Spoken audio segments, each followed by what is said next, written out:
Hello tout le monde. Hello, hello. J'espère que vous allez bien. De mon côté, super, super, très bien. Toujours en forme.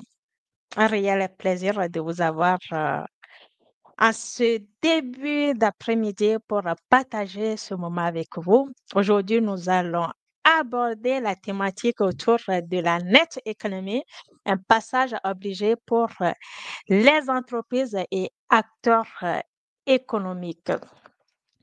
Nous allons toutefois faire un tour sur nos plateformes digitales afin de s'assurer qu'on est bien en live. On commence par LinkedIn.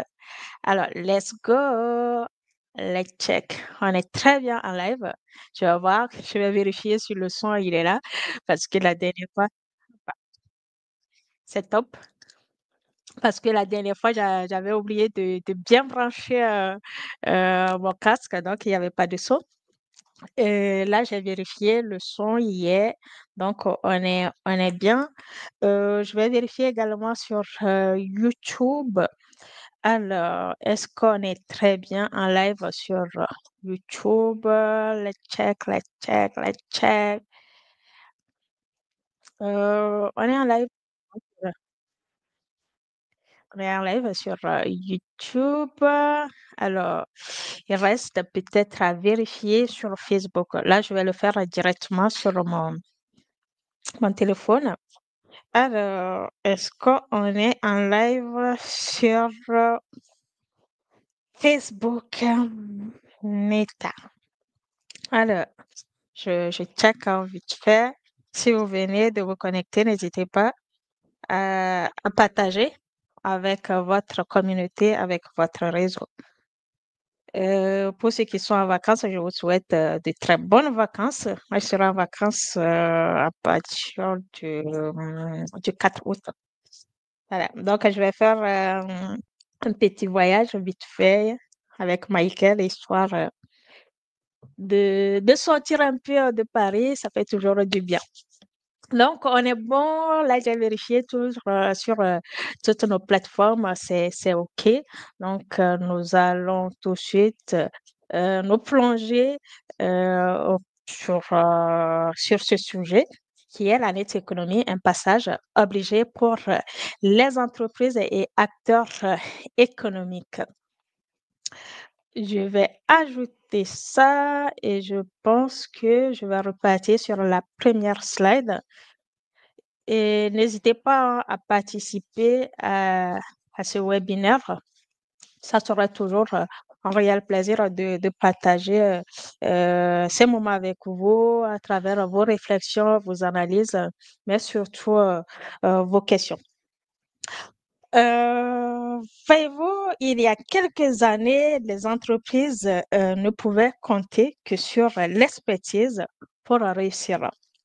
Aujourd'hui, avec la mondialisation des marchés, la création de, de la valeur aux clients, mais aussi le côté révolution de l'information, comment ça parle, la révolution du numérique maintenant avec l'avènement de l'intelligence artificielle.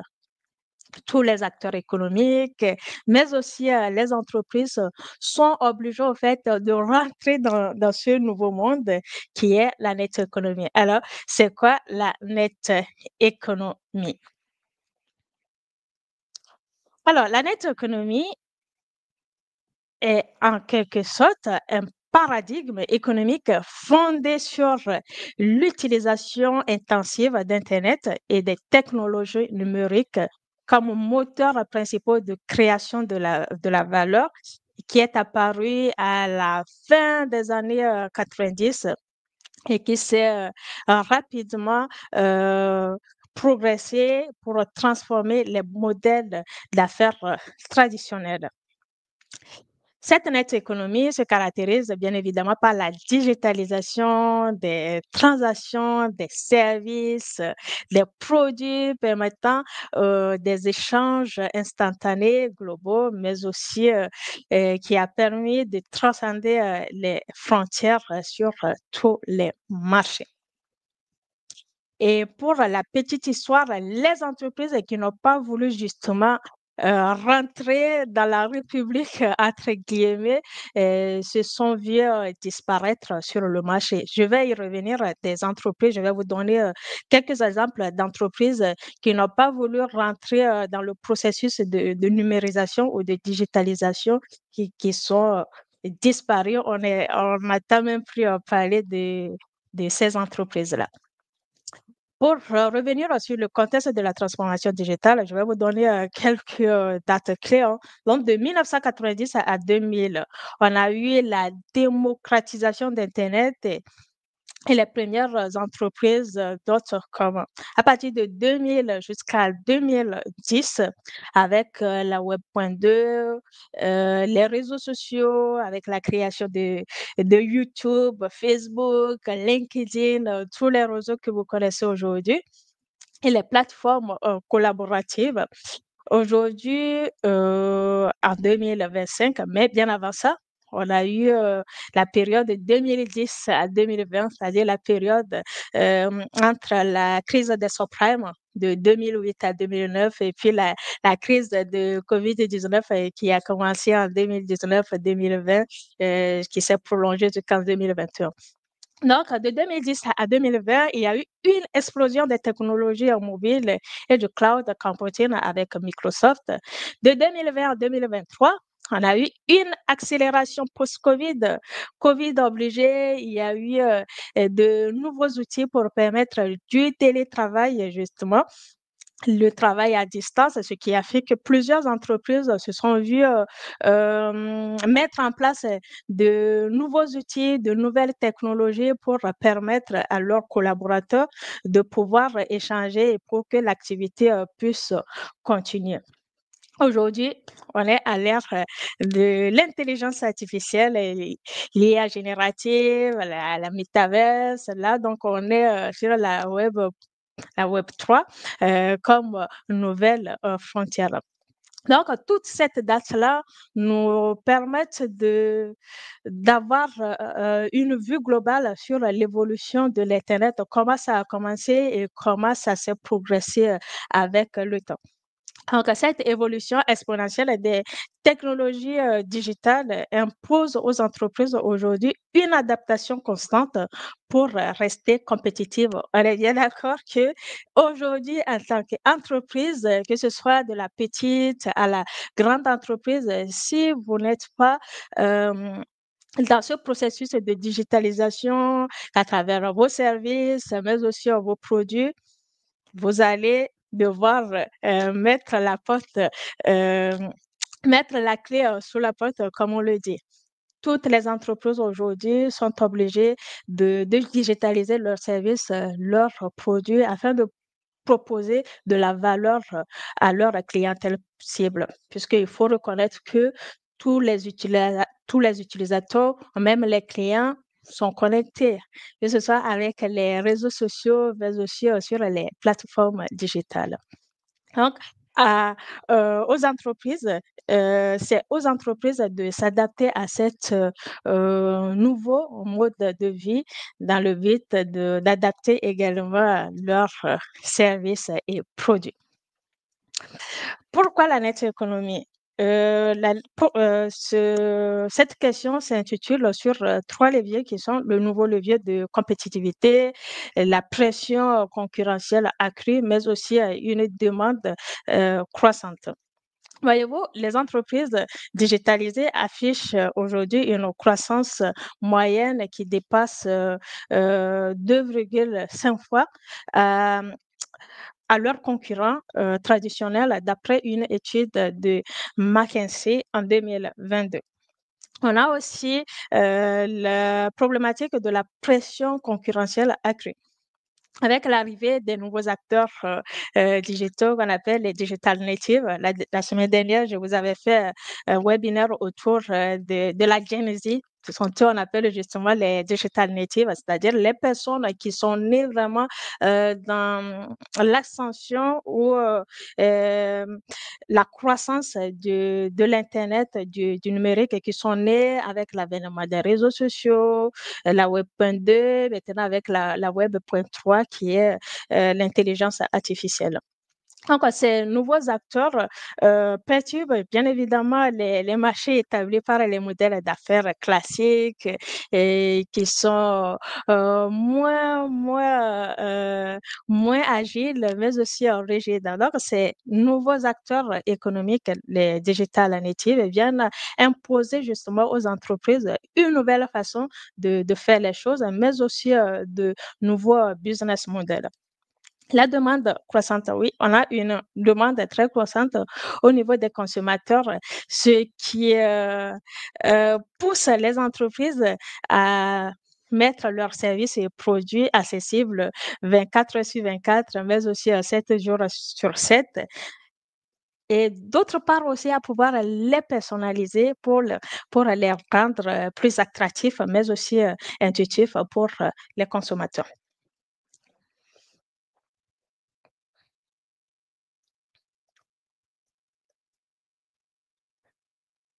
Alors, la suite, là, je vous ai présenté une évolution du comportement des consommateurs. Donc là, sur l'axe des abscisses, vous avez des années, j'ai pris de 2018 à 2023, en passant bien évidemment par 2020. Et sur l'axe des ordonnées, vous avez le pourcentage d'acheteurs en ligne, c'est-à-dire les personnes ou les consommateurs qui vont de plus en plus en ligne pour acheter, commander ou solliciter des biens et services. Donc, on peut constater qu'en 2018, il y avait à peu près 43% d'achats en ligne. Donc, en 2018, on avait 43% d'achats en ligne et en 2020, on a vu ce pourcentage croître parce qu'en 2020, on est parti jusqu'à 52%. Voilà, d'achats en ligne des consommateurs. Et en 2023, on a relevé jusqu'à 61% d'achats en ligne. Donc, on remarque vraiment une transformation des attentes des clients, que ce soit au niveau des parcours d'achat hybride entre le physique et le digital, parce que bien évidemment, les gens veulent acheter euh, leurs besoins, que ce soit au niveau des services ou des produits dans les magasins physiques. Et ils vont aussi préconiser les achats en ligne sur les plateformes comme Amazon, Fnac, Darty et toutes les plateformes digitales e-commerce que vous connaissez. Ils vont aussi accorder une importance croissante sur le click and collect. Et là, on voit que, il y a eu une augmentation de plus de 120% depuis, 2019, ce qui montre également une croissance, très élevée au niveau des achats en ligne. Une exigence aussi au niveau de la livraison. Quand je prends Amazon, pour ceux qui ont Amazon Prime, moi je l'ai, vous voyez quand vous commandez, un produit, un article en ligne sur Amazon aujourd'hui, d'ici, demain, parfois même dans la journée même, vous êtes livré en fonction justement de la disponibilité du produit ou de la disponibilité, du livreur. Et justement, les consommateurs ou les utilisateurs, ils vont vraiment mettre de la pression ou vont mettre une exigence sur le délai de livraison de leur commande. La sensibilité aux avis et recommandations en ligne, vous savez, quand vous allez sur Amazon, vous allez voir des avis, hein, des recommandations sur tous les articles. Je rappelle que sur Amazon, ce sont parfois des particuliers, hein, ou même des entreprises qui proposent leurs biens sur Amazon, et Amazon se charge juste de s'occuper de la logistique de la mise en ligne de ces produits-là, donner un peu plus de visibilité sur les produits et ensuite assurer la livraison. Préférence pour les interfaces intuitives et personnalisées. C'est bien de mettre ces produits ou services sur en ligne, mais il faut aussi les personnaliser pour que ça puisse répondre aux attentes des utilisateurs cibles. On va prendre le cas de la France qui a vraiment mis l'accent sur la digitalisation, sur la transformation digitale au niveau des entreprises. Là, on a France Num qui a pour objectif d'accélérer la transformation digitale. Donc, les objectifs de France Num tournent autour de l'initiative nationale, l'accompagnement complet, mais aussi le financement. Quand on prend l'initiative nationale, c'est un programme gouvernemental lancé par l'État depuis 2018 pour accompagner la transition numérique des entreprises françaises, particulièrement les TPE et PME. Un accompagnement complet, c'est un réseau de plus de 4000 conseillers. Il y a par exemple un réseau appelé les Digiteurs qui est rattaché à la CCI, à la Chambre de commerce et de l'industrie dans chaque département en France qui va justement accompagner les TPE et PME dans leur transformation digitale. Par exemple, moi, je me suis bien évidemment fait accompagner par les digiteurs dans le cadre de nos projets chez Rose Company One Goal, One Vision. Après, on a aussi le financement, les subventions et prêts garantis pour les investissements numériques avec plus de 300 millions d'euros qui sont déployés depuis sa création. Pour ceux qui ont déjà euh, fait appel à des financements, vous savez qu'il y a la BPI France, qui accompagne justement les TPE, PME dans leur financement, que ce soit pour la création en France ou même à l'international. Donc, si vous n'avez pas cette information, ben, n'hésitez pas à aller justement vous renseigner auprès de la BPI. Si vous êtes une TPE, PME, si vous voulez créer votre entreprise maintenant, vous voulez une transformation digitale de vos biens et services que vous voulez justement proposer à vos clients, vous renseigner auprès de la BPI et voir comment on peut vous accompagner dans ce processus-là. Donc, France Num a accompagné plus de 30 000 entreprises, dans les TPE, PME, dans leur transformation numérique depuis sa création en 2018. Quels sont les avantages clés pour les entreprises?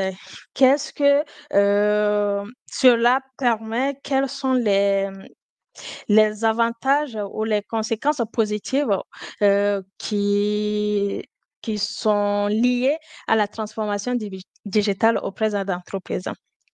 On a une croissance du chiffre d'affaires. On a plus de 23% du chiffre d'affaires au niveau des TPE, PME qui ont bien évidemment opté pour la transformation digitale. Et ça, c'est des résultats issus d'un rapport de l'INSEE en 2023. On a aussi une réduction des coûts. On a une réduction de 31% des frais opérationnels grâce à l'automatisation, mais aussi à la dématérialisation des biens et services des TPE et PME. Une satisfaction client, bien évidemment. On note une satisfaction de plus de 40% au niveau de l'expérience utilisateur via les interfaces digitales, mais aussi au niveau des services personnalisés. Qu'est-ce que cela apporte au finish aux entreprises? Ben, les entreprises qui investissent bien évidemment dans la transformation numérique vont bénéficier des avantages compétitif significatif, mais aussi une résilience accrue face aux perturbations du marché, que ce soit au niveau de, de l'inflation, de la baisse des achats, toutes les fluctuations en fait qui peuvent apparaître même avec des crises liées aux guerres un peu partout, que ce soit en Palestine, que ce soit en Ukraine actuellement. Les entreprises qui optent bien évidemment pour une transformation digitale, que ce soit partielle ou complète, vont justement avoir une résilience face à ces perturbations du marché. Alors, je rappelle que vous pouvez participer à ce webinaire à travers des partages d'expériences, vos réflexions, vos suggestions, mais aussi à poser des questions dans les commentaires. Salut, comme la vie, Kudo. J'espère que vous allez bien. Donc, n'hésitez pas si vous avez des questions sur cette thématique autour de la net économie, un passage obligé pour les entreprises, mais aussi pour les acteurs économiques, à laisser vos avis, commentaires et questions dans la section des commentaires. Merci.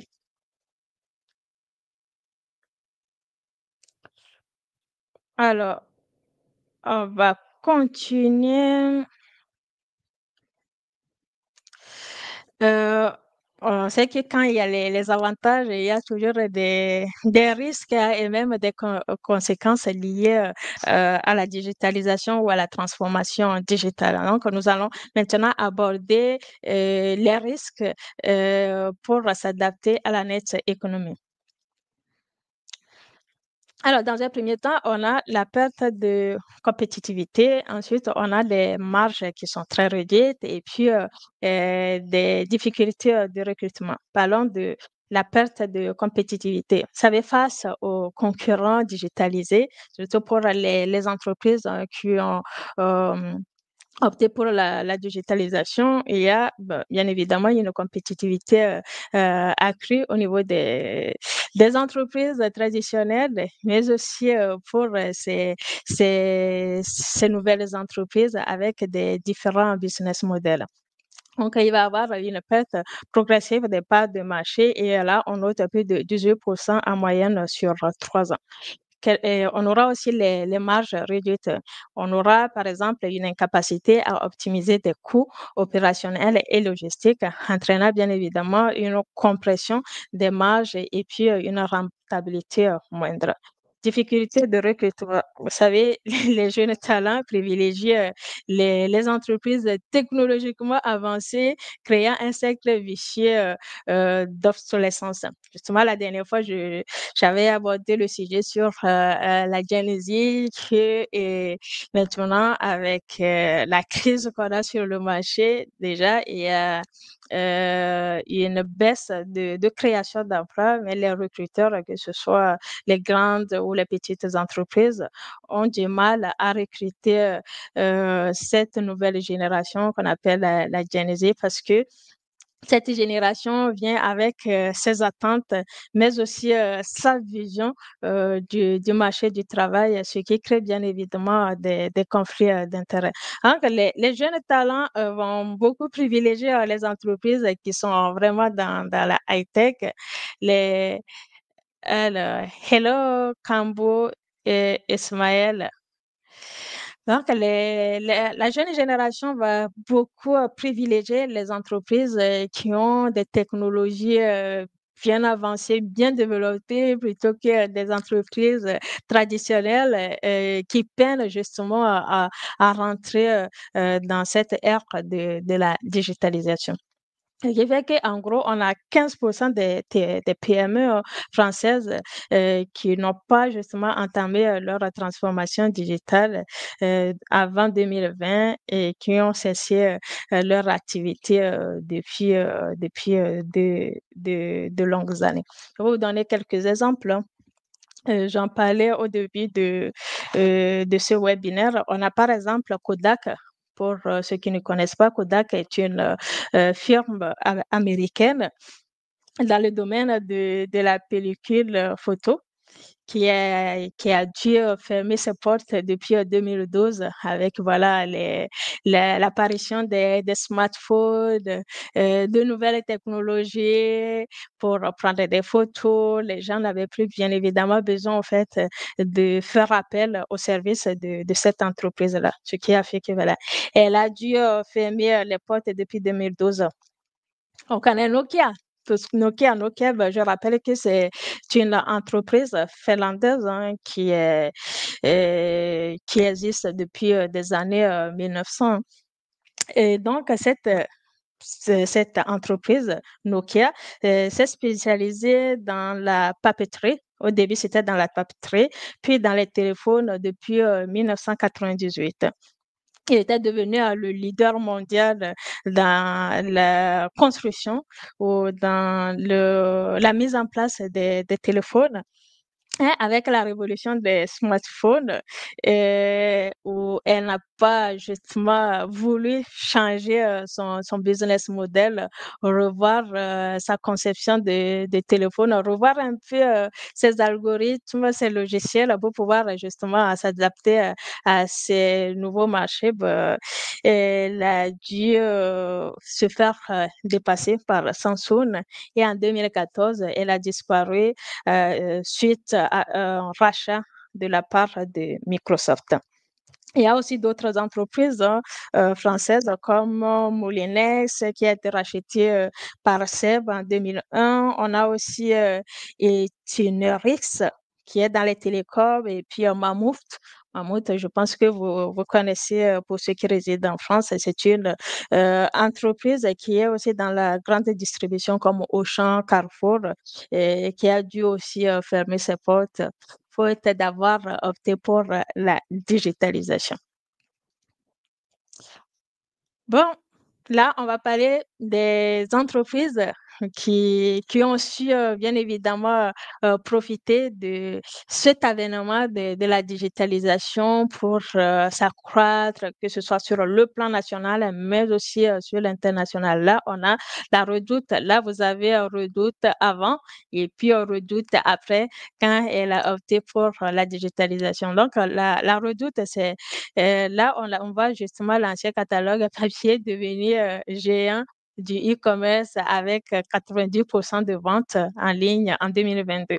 Donc, il y a eu vraiment une transition digitale complète qui a bien évidemment sauvé l'entreprise de la faillite. On a également Boulangerie du Bois. C'est une PME locale ayant développé euh, des commandes en ligne et fidélisation digitale. Donc, oui, on a eu une augmentation de plus de 37% de son chiffre d'affaires en 18 mois grâce à l'accompagnement de France Num. Donc là, ici, on a Boulangerie du Bois avant et puis Boulangerie du Bois après, quand elle a opté pour la digitalisation, c'est-à-dire proposer ses créations, que ce soit au niveau des beignets, des croissants, des gâteaux d'anniversaire et tout en ligne. Donc là, on a eu il y a eu une augmentation de son chiffre d'affaires de 37% et des 4 ans. Vous savez, c'est l'enseigne où vous pouvez trouver tout ce qui tourne autour du matériel pour la maison, le ménage, du matériel même pour les sportifs. Vous trouverez ça sur des cartons. Donc, Decathlon, Decathlon, voilà, excusez-moi, Decathlon a opté pour la digitalisation complète avec des étiquettes connectées, inventaires pour ceux qui ont déjà fait des courses chez Decathlon. Vous allez vous rendre compte vraiment qu'il y a vraiment un niveau très élevé de digitalisation de leurs services. Alors, on avance avec la digitalisation des processus internes. quels vont être les processus internes autour de la digitalisation. C'est vrai, il va y avoir des systèmes d'information intégrés, l'automatisation des tâches, mais aussi la formation continue, très important parce que si on opte pour la digitalisation, surtout au niveau des entreprises, il faut aussi mettre l'accent sur la formation, sur la conduite du changement pour les collaborateurs. Si les collaborateurs ne connaissent pas ces nouvelles technologies, ces nouveaux outils qui ont été déployés au sein des entreprises, il va falloir les former là-dessus. Donc, il y a les systèmes d'information intégrés avec le déploiement des ERP, des CRM, les outils de gestion de données qui permettent bien évidemment d'avoir une vision unifiée de l'activité, mais aussi une prise de décision éclairée.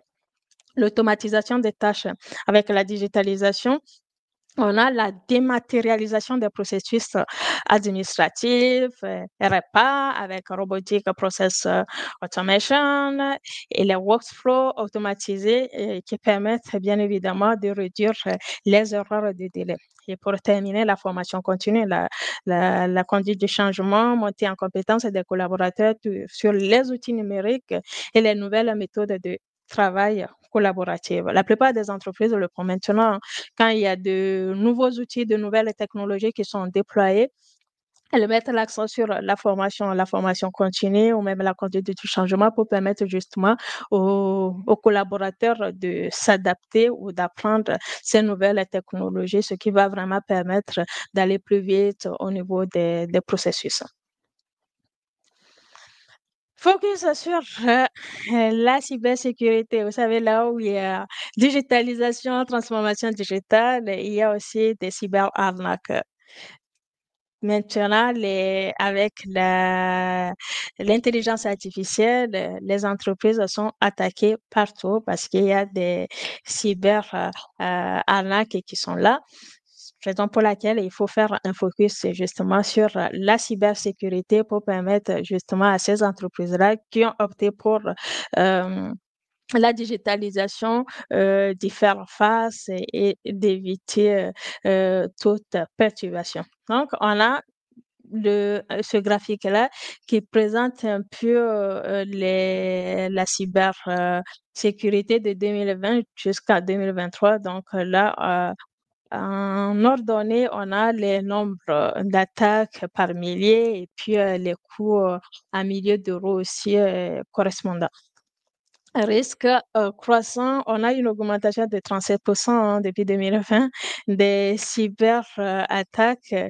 Et puis, ces cyberattaques touchent la plupart du temps les PME et puis aussi les grandes entreprises. On a aussi une conformité réglementaire qui a été mise en place aussi par la plupart des États. Il y a pour objectif d'intégrer la sécurité, mais aussi la conformité avec les RGPD dans toutes les stratégies de transformation numérique, la protection des données, ainsi de suite. Des dispositifs publics, il y a un accompagnement par lancier, je pense, il y a un an de cela. J'avais même participé à un atelier de cybersécurité proposé par la CCI, la Chambre de commerce et de l'industrie, aux entrepreneurs, aux chefs d'entreprise pour faire face justement euh, aux cyberattaques. Il y avait même des responsables justement de l'ANSSI qui étaient là au cours de cet atelier-là pour nous donner des use cases, des cas précis sur les cyberarnaques. Donc, lancé avec les diagnostics gratuits et formations spécialisées pour toutes les entreprises. Alors, en tant que responsable d'entreprise, chef d'entreprise, il faut justement prendre connaissance de ces cyberattaques-là, pouvoir former également ces équipes pour éviter tout problème ou tout euh, risque qui peut tourner autour de cyberarnaques. La formation et l'acquisition de compétences, on a parlé tout de suite, très important. Pourquoi? Parce que quand de nouvelles technologies sont déployées, surtout si vous avez des seniors, des personnes qui sont nées avant les digital natives, c'est-à-dire la Gen Z, n'ont pas vraiment cette capacité de manipulation de ces nouvelles technologies. Donc, il leur faut une certaine formation pour une montée en compétence dans le but de pouvoir manipuler ces outils-là. Donc, avoir une maîtrise des outils bureautiques et communication digitale est très important. Des compétences intermédiaires, c'est-à-dire la gestion de projets digitaux, le marketing en ligne et puis l'analyse de données. Et les compétences avancées telles que la cybersécurité, le développement web, mais aussi l'intelligence artificielle. Là, je pense qu'il y a une campagne vraiment autour de l'IA. Là, j'ai vu la ministre de l'intelligence artificielle, Clara Chapaz, qui mobilise vraiment toutes les entreprises, qui les incite à opter pour l'intelligence artificielle. Pour ceux qui sont sur LinkedIn, vous allez souvent voir oser l'IA. C'est justement dire aux entreprises d'opter pour ces nouvelles technologies autour de l'IA dans le but de leur faciliter le quotidien et puis les tâches sur des différentes problématiques. Alors, Kambou Ismaël, les entreprises et les particuliers sont exposés, les entreprises et les particuliers sont exposés de plus en plus aux cyberattaques. Quelle solution de protection? Très bonne question.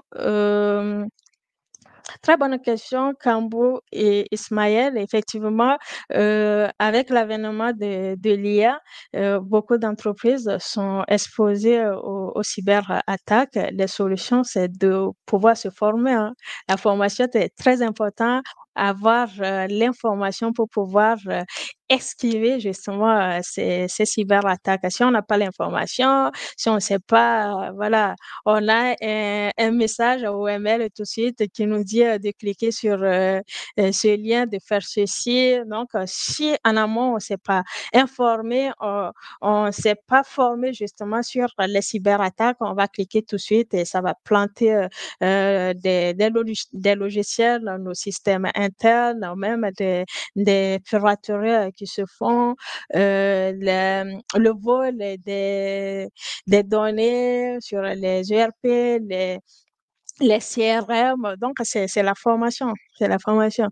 Moi, pour avoir travaillé dans de grandes entreprises telles que Renault, la SNCF, par exemple, c'est qu'il y a des formations hein, qui sont proposées de façon mensuelle, voire trimestrielle, pour justement accompagner les, les collaborateurs à faire face à ces cyberattaques. Donc, c'est la formation.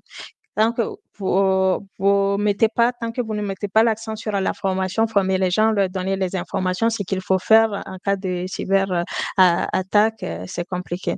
Alors, la seule solution, c'est de se former parce que voilà, on peut pas esquiver ces problèmes-là de cyberattaque. Elles seront toujours là. Donc, aux entreprises ou même aux institutions, aux organismes de pouvoir s'organiser pour pouvoir y faire face.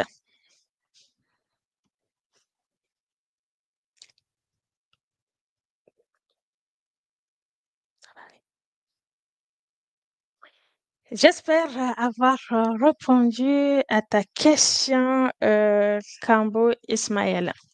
On va continuer. Si vous avez d'autres questions, ben, n'hésitez surtout pas. Les nouveaux modèles économiques, vous savez, avec la digitalisation et l'économie collaborative, il y a de nouveaux business models qui sont nés.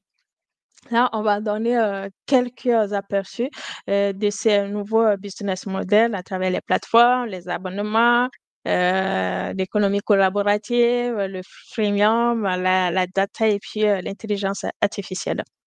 On va commencer par les plateformes, les marketplaces et places de marché mettant en relation, directe offreur et puis, demandeur avec, modélisation par commission. Là, je vais vous donner, l'exemple de marketplace, hein, que vous connaissez pour ceux qui, utilisent, Facebook. Vous savez qu'il y a un marketplace où, les particuliers s'en vont heu vendre justement leurs articles dont ils n'ont plus besoin ou les articles qu'ils ont achetés mais ils sont plus intéressés. Donc Marketplace va justement prendre ces articles-là, les proposer, à leur clientèle cible ou les personnes, qui seraient intéressées. Donc Marketplace est l'intermédiaire, justement entre le vendeur, et l'acheteur. Et quand vous vendez justement, bah, eux, ils vont prendre leur, commission sur, les frais, de vente. Les abonnements à services, récurrents, tels que Start, du streaming base, qui privilégient la fidélisation et puis, la prévisibilité des revenus. Je vais vous prendre l'exemple de Netflix pour, les fans de Netflix. Vous savez, pour avoir Netflix, il faut avoir, un abonnement. Et ça peut être de façon mensuelle, de façon trimestrielle. Moi, j'ai jamais pris Netflix, donc je ne peux pas vous dire avec exactitude, mais je me suis, renseignée pour ceux qui l'utilisent. Je sais que voilà, ce sont des abonnements que vous prenez, de façon mensuelle ou et trimestrielle. Donc c'est un nouveau aussi, business model et mais Netflix va justement mettre l'accent sur la fidélisation parce que, quand vous prenez votre abonnement Netflix, aujourd'hui, bah, l'objectif, pour Netflix, c'est que vous restiez, pendant longtemps. Parce que c'est ça qui fait, son chiffre d'affaires, hein. S'il y a plus, d'abonnement, bah, voilà et Netflix, elle ne va plus faire, des revenus. Donc Netflix va beaucoup mettre l'accent sur la fidélisation. C'est-à-dire si vous prenez un abonnement aujourd'hui, il faut que ça aille jusqu'à 1 an ou voire 6 mois pour un renouvellement. Le business model, collaboratif, avec l'économie collaborative, du partage, optimisant l'usage des ressources, existantes telles que la mobilité, le logement, l'équipement. Quand je prends la mobilité, vous allez, avoir BlaBlaCar. Je pense que surtout, bon, ceux qui, résident en Europe, vous avez déjà pris BlaBlaCar. Vous avez une application, vous avez une fois installé une application BlaBlaCar ou aller sur, les sites internet de BlaBlaCar. Ce sont des business models qui tournent autour de l'économie, collaborative. Quand je prends le logement, vous avez certainement, déjà, fait appel à Airbnb. Ça aussi, c'est de l'économie, collaborative et puis, au niveau des équipements, je peux prendre l'exemple de Back Market, où vous pouvez aussi aller acheter du matériel de seconde main, pas tout neuf, quoi, que ce soit du matériel de bureau, du matériel informatique. La data et l'IA, valorisation des données, collectées pour, personnalisation et optimisation, avec la création de nouveaux services, prédictifs également, avec la data, bah, avec le cloud pour le stockage de données que des entreprises proposent, hein, même, Microsoft propose également du cloud. Il y a du Google aussi qui vous propose du cloud. Si vous avez tellement de données et que vous n'arrivez plus à stocker, vous allez voir des propositions d'abonnement de 2,99 € en fonction du stockage que vous voulez, de 3,99 €, de 5 €, ainsi de suite.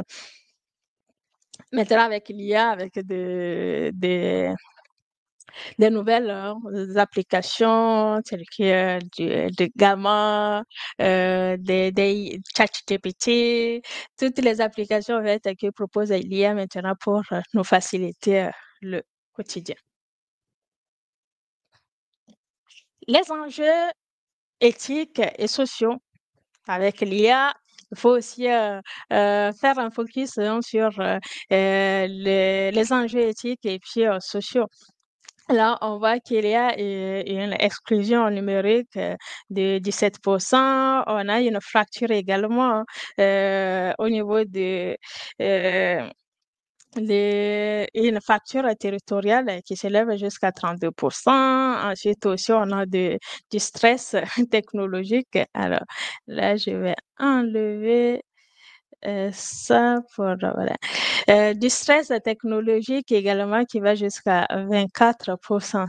Tout ça pour dire que, ben, certes, on a une transformation digitale très actuelle et maintenant avec l'intelligence artificielle, mais il y a des enjeux auxquels nous devons faire face qui vont tourner autour de l'éthique et puis du social. Quel sera donc le futur pour la net économie? Avec l'intelligence artificielle, on a l'IA générative hein, qui va permettre justement une transformation profonde des métiers créatifs, mais aussi intellectuels avec automatisation des tâches complexes et augmentation des capacités humaines. Tout récemment, je regardais une vidéo, je pense, sur YouTube, on disait que la plupart des entreprises maintenant ne font plus trop appel aux développeurs. Hein. Et là, eux-mêmes, ils sont en train de mettre en place leur propre IA générative pouvant leur permettre d'avoir du code derrière et tout. Donc, d'une part, l'IA, c'est bien, mais certains métiers vont commencer à disparaître et il y aura la création de nouveaux métiers, bien évidemment. La Web.3 avec la blockchain, la décentralisation, on va faire face à la décentralisation des échanges, et des tokens, tokenisation des actifs et nouveaux modèles de gouvernance qui seront distribués sur les plateformes digitales un métaverse et puis les réalités étendues hein, avec la fusion des expériences physiques et digitales en même temps vont être des systèmes hybrides, des nouveaux espaces de commerce et les collaborations immersives. Toutes ces innovations s'accompagnent bien évidemment de défis majeurs avec l'adaptation réglementaire et la souveraineté numérique. Là, si on prend le cas de l'Europe, la souveraineté numérique européenne et les empreintes environnementaux qui vont vraiment jouer un rôle majeur ou un rôle stratégique dans le futur de la net économie. Conclusion, la transformation numérique, là, j'ai pris une citation de Cédric Aupin, qui est un ancien secrétaire d'État du numérique, qui disait la transformation numérique n'est plus une option, mais une condition de survie pour les entreprises du 21e siècle, autant pour moi. Et cette pression du marché et l'évolution des attentes clients rendent la digitalisation incontournable pour maintenir sa compétitivité et quelle que soit la taille et le secteur de l'entreprise. Quelles seront les opportunités stratégiques au niveau de la transformation progressive et puis la vision d'avenir. La transformation stratégique, les entreprises qui vont justement embrasser pleinement la net économie ne vont pas se contenter de survivre, mais ils vont innover pour se démarquer. Pour la transformation progressive, l'adaptation peut être graduelle et personnalisée avec un accompagnement adapté à chaque situation. La vision d'avenir, sachez que la net économie représente l'évolution naturelle de notre système économique et non un simple choix tactique. Voilà pour cette thématique autour de la net économie, un passage obligé pour les entreprises, mais aussi pour les acteurs économiques. Nous sommes arrivés à la fin. Là, on a encore au moins une dizaine de minutes. Si vous avez des questions, des propositions, suggestions, n'hésitez surtout pas à nous les mettre dans la section des commentaires. Pour ceux qui vont regarder le replay par la suite, n'hésitez surtout pas à nous laisser vos questions, vos propositions, mais aussi suggestions autour de la net économie. Est-ce un passage obligé pour les entreprises et acteurs économiques? Je sais que si on essaie là, on est vraiment dans le contexte européen. Il y a beaucoup aussi de pays africains qui ont vraiment emprunté la digitalisation, surtout au niveau des fintech, la création d'applications. Surtout là, quand on fait le constat ou l'analyse, on voit que beaucoup de pays africains sont beaucoup plus focus sur l'économie collaborative, hein, à travers les plateformes de logement, les plateformes de mobilité également, mais aussi les plateformes de paiement en ligne. Je parlais tout à l'heure des fintech. Donc, que pensez-vous justement de la présence de la net économie sur le continent africain? Tout récemment, j'ai pris connaissance des pays africains justement qui sont prêts à accueillir l'intelligence artificielle, à pouvoir la déployer dans différents secteurs. Parce qu'il y a le Sénégal. Là, je vais rester un peu en Afrique de l'Est. Il y a le Sénégal, il y a la Côte d'Ivoire, il y a le Nigeria. Et il y a quel autre pays? Il y a le Ghana également. Voilà. Et si je sors de l'Afrique de l'Ouest, quand je vais en Afrique de l'Est, en Afrique centrale, on a le Rwanda, on a le Kenya, on a l'Éthiopie, on a qui d'autre? J'ai déjà parlé du Kenya, de l'Éthiopie, du Rwanda. Il y a d'autres pays, hein. Si vous en connaissez d'autres, ben, n'hésitez pas à nous les mettre dans les commentaires. Quand on va en Afrique australe, on a bien évidemment l'Afrique du Sud, on a la Tanzanie, on a, on a qui d'autre?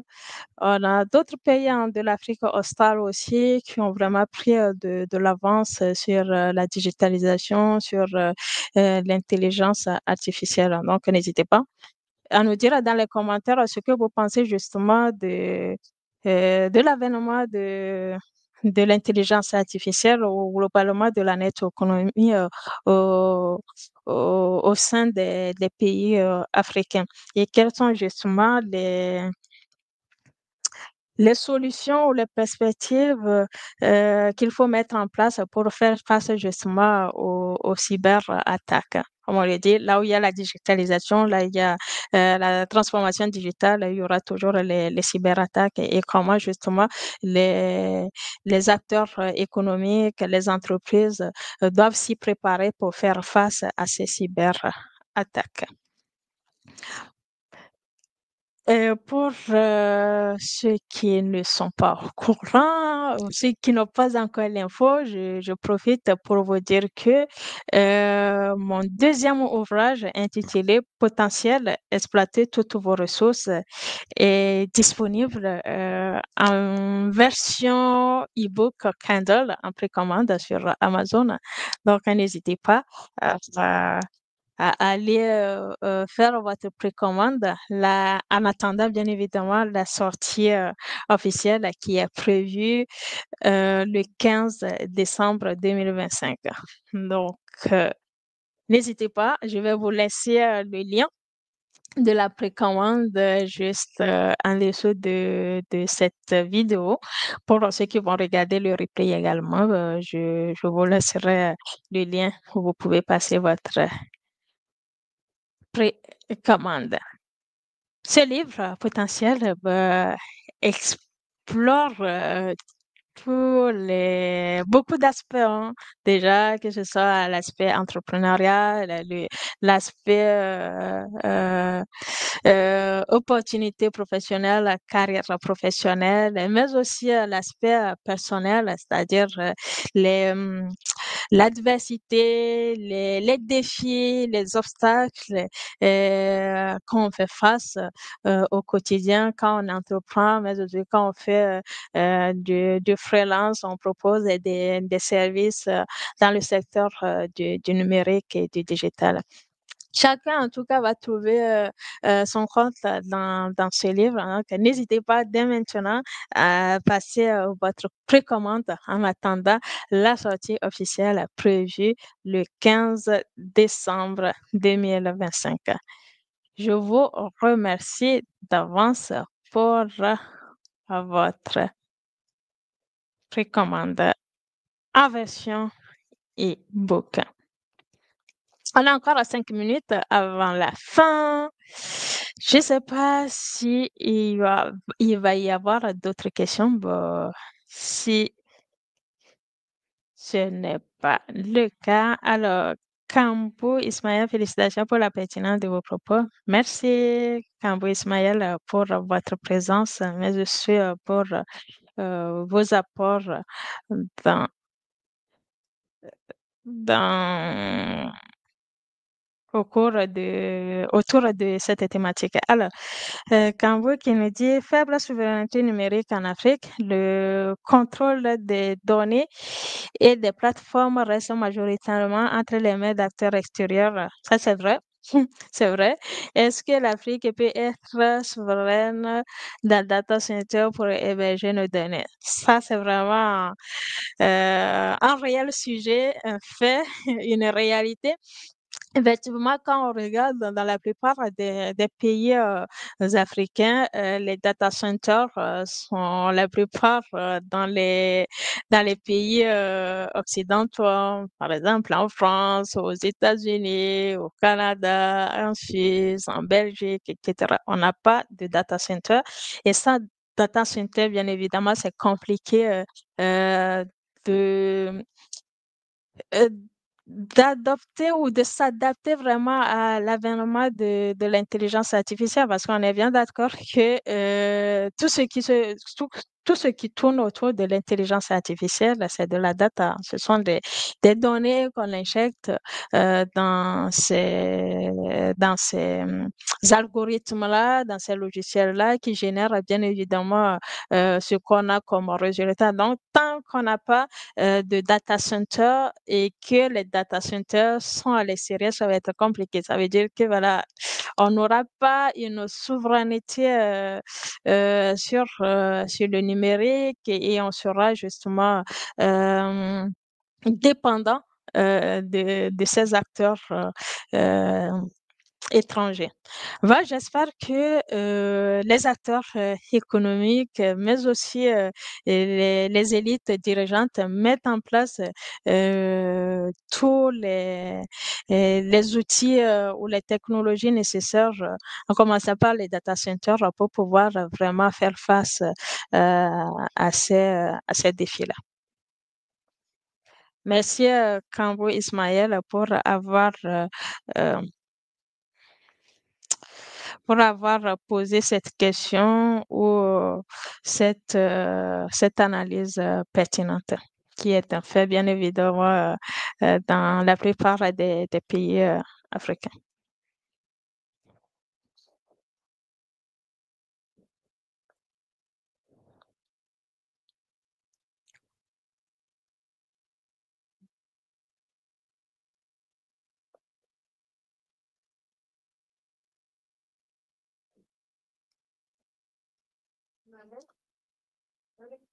Oui.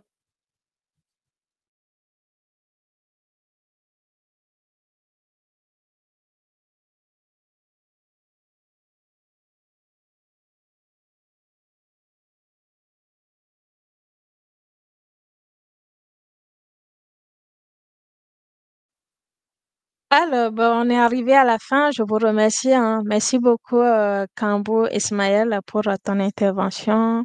Des questions vraiment très pertinentes. Merci beaucoup.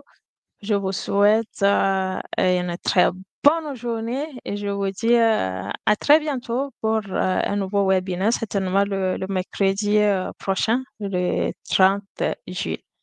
Merci à vous et je vous dis à très bientôt sur Route TV Network. Merci de prendre également le temps de partager ce webinaire, ce web- ce webinaire avec votre réseau, vos proches et vos contacts. Au revoir.